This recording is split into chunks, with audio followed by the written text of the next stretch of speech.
Hey YouTube, this is Rob here. Hope everybody's having an awesome day. I am having a fantastic day myself. So I did a video a while back about the bow grip and showing what the best way to hold the bow is so you can have the most tension-free playing and get everything out of your bow that you possibly can. So in this video we're going to be talking a little bit about the left hand and what the nice posture and technique should be for that. So the first thing with your left hand that I'll show you that I see a lot of my students do is they'll have these really flat fingers, right? They'll be flat on one, flat on two, flat on three. And so what you want to do is you want to have these nice and up on the tips like this, right? You don't want them flat like that. You want them nice on the tips. And one thing that will help this a lot is if you have kind of shorter fingernails, you'll be fighting this string by hitting your nail on it all the time. At college, they talked a lot about that. My teacher did with some of these girls that come in that want to keep their nails and play, and sometimes she has to sit down with them and say, you're either going to do this or have nails. It's one of the two, and sometimes they pick the nails. So it's apparently priorities. They weren't that committed. But so anyway, you want to make sure that your fingers are nice and on the tips. All right, see that? Next problem you see a lot is you see this thumb way up over the string. Right? So what you want to do is you want to bring this thumb down where the tip of your thumb is right near the string level. Right? If you want it a little farther under, that's not completely terrible, but you don't want it up over the string for sure. And then your thumb goes right here by the first tape. I see a lot of people with their thumb up by the kind of where the second finger would go. That's more of a cello idea. Cello, you're going to have your thumb and your second finger together, but on violin you want it back here by your first finger roughly. Not, right? See that? Want it up by your first finger. So you have your thumb. Now, if you see this way, you want to make sure that you have this hole here, right? I don't know if you can see that. You don't want to have this up under the string like that. You want to make sure that you have, in Suzuki we called it the mouse hole, right? Again, through underneath the thumb, underneath the neck, right? You want to make sure you still have that hole there. Now, the biggest problem that I see with a lot of students and beginners is they will bring this wrist up, right? They'll bring this wrist up on the neck like that, and this feels like this would be really comfortable. When you really understand tension, you realize that this is really bad. So what you're doing is you're squeezing a lot with this hand. And so you're doing, this is a one-way ticket to carpal tunnel and tendonitis, is having all these tendons be really tight. And so to relax, you want to have this wrist nice and flat. Now again, what I would do is I would do this, where I have the convex kind of thing instead of the concave, and that's just as bad, right? This is tension, this is tension. And a lot of times people will try to do the claw grip kind of thing. And so you want to, again, relax that wrist in there so it's nice and flat to have the most, relaxed, tension-free grip. It looks like this way. Right? So you have the nice flat, I've got my curved fingers, and again the thumb is right there by the first tape and relaxed. All right? So we have all of that going on. So that looks really good.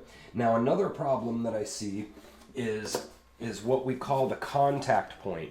So it's the contact point of what part of your hand is hitting this neck, right? So a lot of times what people will do is they'll put the contact point way up here on the second knuckle, right?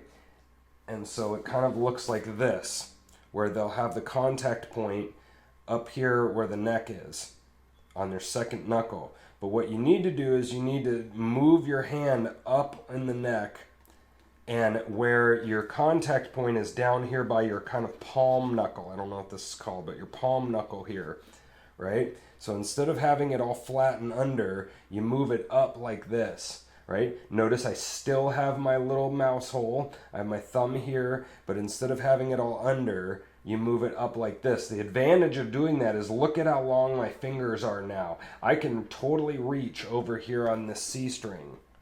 Right? Under here, it's really hard to reach over there. But now I have tons of fingers, especially 4 and 3. I can reach over there easy. All right, so your contact point, and notice this is what I usually see, is I'll see with the elbow, I'll see it way under that way, right? And then again, I'll see thumb up over, fingers flat, wrist flat, right? So they have all of this stuff. What you're going to want to try to do is you're going to want to bring your elbow under, pull your thumb down, again, up on the neck, and then your fingers curved. Right? See how that works? This is way under.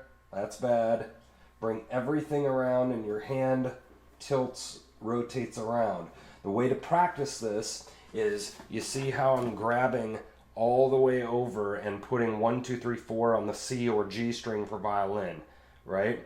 You want to try to practice that. Again, one reason why, naturally, one reason is this feels really normal, right? To do that kind of curve doesn't feel normal. It's a very weird feeling, but that's what violin has to have. You want to curve this around the instrument, right? Curve this around the neck. Make sense? So again, we have our flat wrist, thumb right here by first tape. We have our curved fingers, and then we have we bring it up, and the contact point is right here by the knuckle instead of way up here, right? Big difference. So now I can reach everything. Make sense? All right, so that's that. And then the last thing I'll talk about is the idea of what your contact point literally on the string should be. So one thing that I did was I took a bunch of lessons, then I went to college and had obviously a ton of music in college, but I took a bunch of time and just was screwing around, and I was writing my own music. Now, one thing I was doing is I was making this like a guitar and plucking out a lot of riffs from my rock songs and stuff. But one problem that I had was here, if I'm up here, I kind of naturally want to curve, but when I practice in guitar mode, I would have my hand kind of like this a lot, and see how my thumb is flat? Well, one thing that I was practicing wrong then is I was practicing with a flat thumb, and so this way I'm practicing like this, right? See how my hand's out like that? What I needed to be practicing is what's going to happen is instead of having this thumb flat, I'm going to rotate it so my contact point with the thumb is a little bit more like the side of the thumb rather than the flat part of the thumb. And so that's just another component of having this under like this and then rotating my whole hand around. All right, let's see if I can show it to you this way. Under, flat thumb, rotate around. Right? And so now my thumb is on the kind of the side-ish of my thumb. And so now everything's rotated around like that. All right? So that's what you want to do with that. And so one thing that was funny is that because I was so far out over this way, like on the A and D kind of area, every time I would go over to a G or C string, I don't know if you can see this very good, but if you look at the middle string there, my finger is not really perfectly on that D string. I'm on like barely any of the D string. So what I needed to do was I needed to replace my finger so my string goes right in the middle of my finger, right? Show this to you at the second. You can see on this D string, if I barely have it on there, you can hear the terrible sound. As soon as I replace that second where it's all the way on the string, all of a sudden I get a better sound. Middle of the string, all of a sudden I get a very good core ring. Right? So that's one thing that you can practice. For me, it was anytime I go from my like higher strings over to my low strings, I wouldn't quite get my finger over there, especially for G. Right? So you want to make sure that your string is in the absolute middle of your finger, right? And not have it barely on. See that G string? I'm barely on the G string there. Reposition your 3 so you can feel a good solid you know, the string is in the middle of your finger. That will really, really help. I'll show you one more time with the 2. Right, see how it's barely on the G? Move it over there now. Oh, boom. See, that feels great. And you'll get a really core tone with that. A lot of your tone is right hand, but a lot of it's left hand too, if you don't get good contact on the string.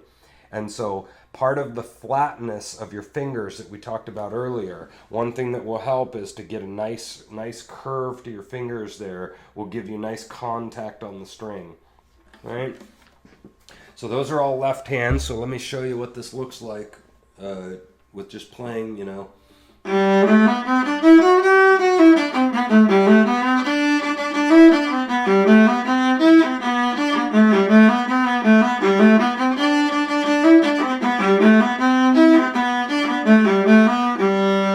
how my hand looks nice and relaxed? I'm not like gripping like crazy. My wrist is nice and relaxed. My thumb's right here by the tape. Looks pretty good.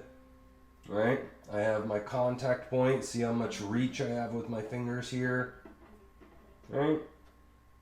Last thing with tension, I'll do a whole thing with tension, but if you're finding yourself squeezing a little bit, you might consider relaxing on that thumb.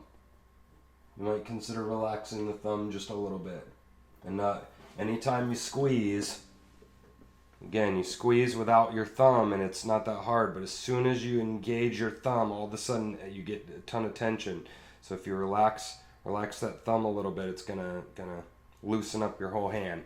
So curved fingers, flat wrist, get your thumb down, etc., you know. So you start doing that and you're gonna have a lot less tension. You'll be able to reach everything and everything will be going great with your left hand. So hope that was helpful, guys. And I'm going to be doing another series of these to kind of helpful hints for playing violin and viola. So hope you enjoyed that, and I will see you guys in the next one.